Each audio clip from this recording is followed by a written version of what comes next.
Big breaking news, Neymar junior নিজস্ব হেলিকপ্টারে করে ব্রাজিলের ক্যাম্পে যোগ দিচ্ছেন। হ্যাঁ দর্শক, নেইমার জুনিয়রের নিজস্ব হেলিকপ্টার আছে এবং ওটি করেই নেইমার আসছে গ্রানজা কোমারিতে, যেখানে কার্লো আনচেলত্তি ট্রেনিং এর জন্য সবাইকে প্রস্তুত করবেন এবং সবার মেডিকেল টেস্ট রিপোর্ট করা হবে। এবং সিবিএফ ব্রাজিলের সকল প্লেয়ারকে নিয়ে একটা সেরা উদ্যোগ নিয়েছেন। উদ্যোগটি হলো ব্রাজিলের খেলোয়াড়দের ট্রেনিং ক্যাম্প গ্রানজা কোমারিতে উপস্থিত হওয়ার জন্য হেলিকপ্টারের ব্যবস্থা করেছে।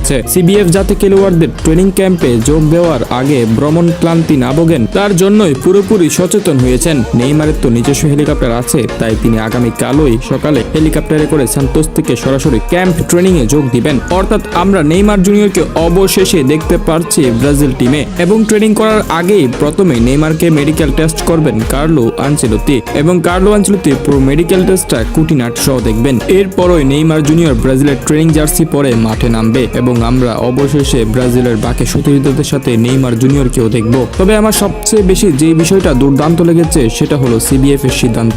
সিবিএফ ব্রাজিল টিমকে নিয়ে এক সেরা সিদ্ধান্ত নিয়েছেন। আসলে প্লেয়াররা যখন লং জার্নি করে তখন তারা ট্রেনিং করতে চায় না, অর্থাৎ ট্রেনিং করতে গিয়ে ক্লান্তি ভোগ করে। ফলে সিবিএফ এর এমন একটি সিদ্ধান্তকে আমি সাধুবাদ জানাই। অর্থাৎ বাকি প্লেয়ারদের জন্য হেলিকপ্টারের ব্যবস্থা করে দেওয়া এবং তাদের ক্লান্তি ভোগান্তি দূর করা, এটা হতে পারে সবচেয়ে বড় সিদ্ধান্ত। নেইমারের যেহেতু ব্যক্তিগত হেলিকপ্টার আছে, তাই নেইমার তার ব্যক্তিগত হেলিকপ্টার নিয়েই আসবে আর বাকিরা আসবে সিবিএফ এর প্রদান করা সেই হেলিকপ্টারের মাধ্যমে।